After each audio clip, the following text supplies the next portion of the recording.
Yeah, thanks. How's everybody doing? Is this a great event or what? This is my favorite event of the entire year. So I'm so glad to be here. What we're going to do is just going to take a few minutes to talk about the 2013 Shelby GT500. The differences between this vehicle and the ones that came before it. All awesome vehicles. But I'd say that the engineering team at Special Vehicles really pulled out all the stops on this car.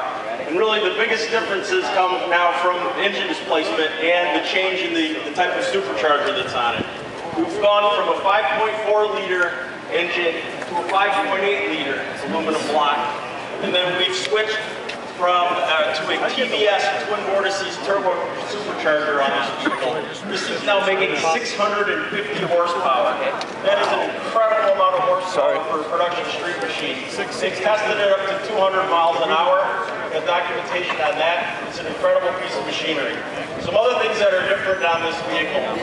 There is a package on it which comes with 6 piston brake calipers. And I believe the rotors have gone from 14 to 15 inches, so you've got significantly more stopping power, and you're going to definitely need it for 650 horses. Also, as far as on this vehicle, what is new also this year for the first time ever, in the rear differential, we've got a differential cooler that takes the lubricant from the diff, cools it down and puts it back there, so the people that want to take this to the track, that the cooling on this vehicle has been greatly enhanced so that you don't have to worry about overheating it when you're taking it to the racetrack or pushing it to the limit. They've also, from a nice touch on these vehicle here, is the 4-point exhaust outlets. And what's unique about this particular exhaust, so kind of there's only 4 tubes on it, right? But it's a little bit different. If you've ever seen other cars tooling around with 4 exhaust pipes out the back, I'll use Corvette for example. If you ever paid attention to the way the exhausts are coming out, you're only going to see exhaust coming out, most of them out of 2, one on each side, and the other one's kind of dead.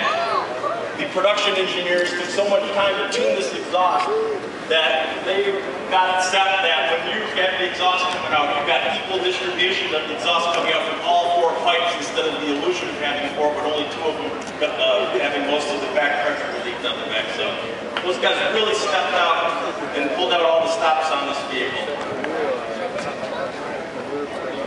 Trying to think what else, kind of doing this off the cuff here. Those are the major improvements on the vehicle versus previous. And it is one of the fastest production vehicles on the planet that is quite reasonably priced. And we recommend everybody to stop by at their Ford dealership and take a look at them. There's a limited amount available, so get in line and take a good look. And work with the Ford dealer, they'll be glad to take care of you.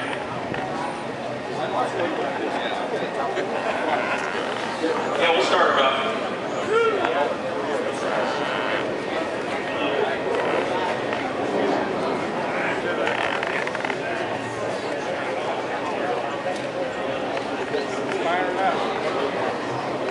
Let's go. That's about one thing.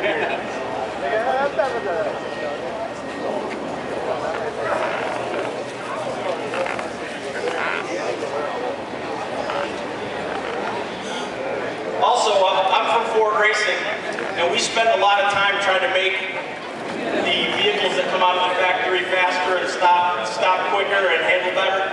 And this particular vehicle, this is going to be a heck of a job to do. We're probably not going to be able to touch much on this thing. But one other thing I failed to mention, it also has electronic suspension. So you have the capability in the cockpit to turn it to a track mode or to more of a comfort mode with the click of a button. It also has that capability in the steering.